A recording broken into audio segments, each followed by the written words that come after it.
You are fighting a war you have already lost. You wake up every single morning thinking today will be different. You tell yourself that today you will focus, today you will build, today you will finally do the work required to escape the life you hate. But by 2 p.m., you are back in the same loop.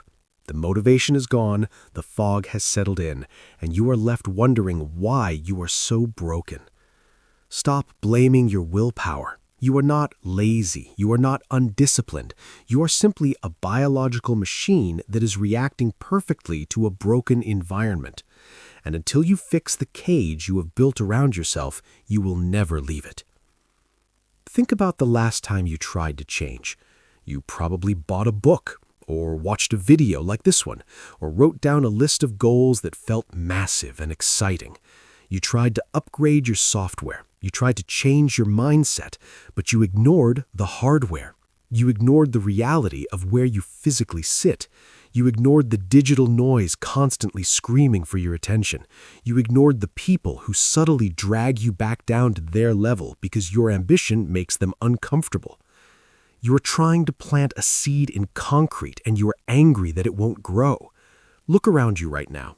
Don't move. Just move your eyes. What do you see? Is your space designed for the person you want to become, or is it designed for the person you are desperately trying to kill? Your brain is not an independent generator of ideas. It is a reaction engine. It scans your surroundings for cues on what to do next. If your phone is within reach, your brain prepares for distraction. If your desk is covered in clutter, your brain prepares for chaos. If your room is dark and comfortable, your brain prepares for sleep. You think you make choices. You don't. You respond to cues. And right now, your environment is screaming at you to be mediocre. There's a concept called decision fatigue. Every time you have to use willpower to say no to a distraction, you burn energy. It is a battery, not a muscle. When you sit down to work with your phone face up on the desk, you are draining that battery every 30 seconds. Even if you don't touch it, just the act of ignoring it costs you something. By the time you actually need to do the hard work, the battery is dead, and then you collapse. You scroll, you binge, you waste another night, and then you look in the mirror and call yourself weak. The people you admire, the ones who seem to have endless drive, the ones who are miles ahead of you, they do not have more willpower than you. They are not genetically gifted with discipline. They have simply removed the option to fail. They don't have to resist the urge to check their phone because the phone isn't in the room.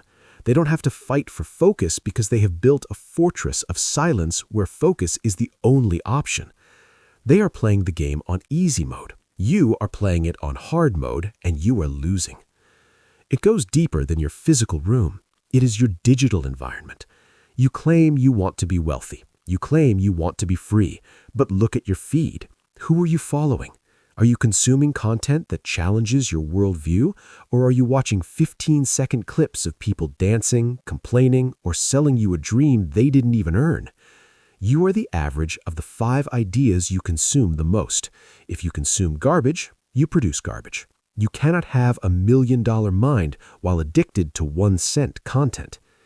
And then there is the social environment. This is the hardest part. This is where most people quit, because this requires you to be cold. If the people around you are comfortable with being broke, they will anchor you there. They don't do it on purpose. They do it because your growth highlights their stagnation. So they make little comments. They ask why you are working so hard. They tell you to relax, to take a break, to be realistic. These are not words of love. These are the sounds of chains rattling. You have to understand something fundamental about human nature. We are adaptable. That is our superpower, but it is also our curse. If you stay in a toxic environment long enough, you won't just survive it. You will adapt to it. You will normalize it. The mess becomes invisible. The distractions become routine. The mediocrity becomes your baseline. And suddenly, 5 years have passed, and you are exactly where you started. So what do? Most people wait for motivation to strike. They wait to feel like cleaning up their life. That feeling is never coming. You don't need motivation. You need architecture. You need to become an architect of your own reality. This requires destruction. You cannot build a skyscraper on top of a swamp. You have to drain the swamp first. This means you have to be ruthless. If an app steals your time, delete it. Not for a week, forever. If a chaotic desk steals your focus, clear it. Leave nothing but the work. If a person steals your energy, distance yourself. You don't need to make a scene. You just need to become unavailable to anything that doesn't serve the mission. This will feel empty at first. When you remove the noise, the silence is loud. When you remove the distractions, you are forced to sit alone with your thoughts, and that is terrifying. That is why you keep the noise on, because the silence forces you to face the gap between who you are and who you could be. But you must sit in that silence. You must build a space so boring that working on your dreams becomes the most stimulating thing you can do. Imagine a room. White walls, one desk, one chair, one task. No phone, no internet unless it is for the work, no noise. In that room, you are a genius. In that room, you are productive. In that room, you are the version of yourself you keep dreaming about. That version of you exists. It is just waiting for the right environment to step forward. You have spent years trying to change your mind.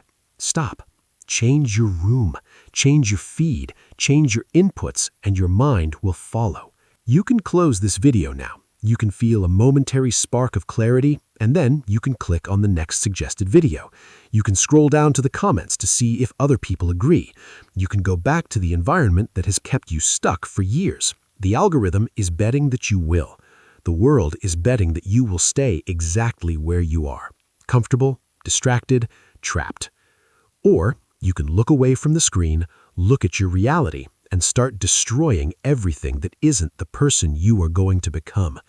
The cage is unlocked. You are the one holding the door shut. Make your choice.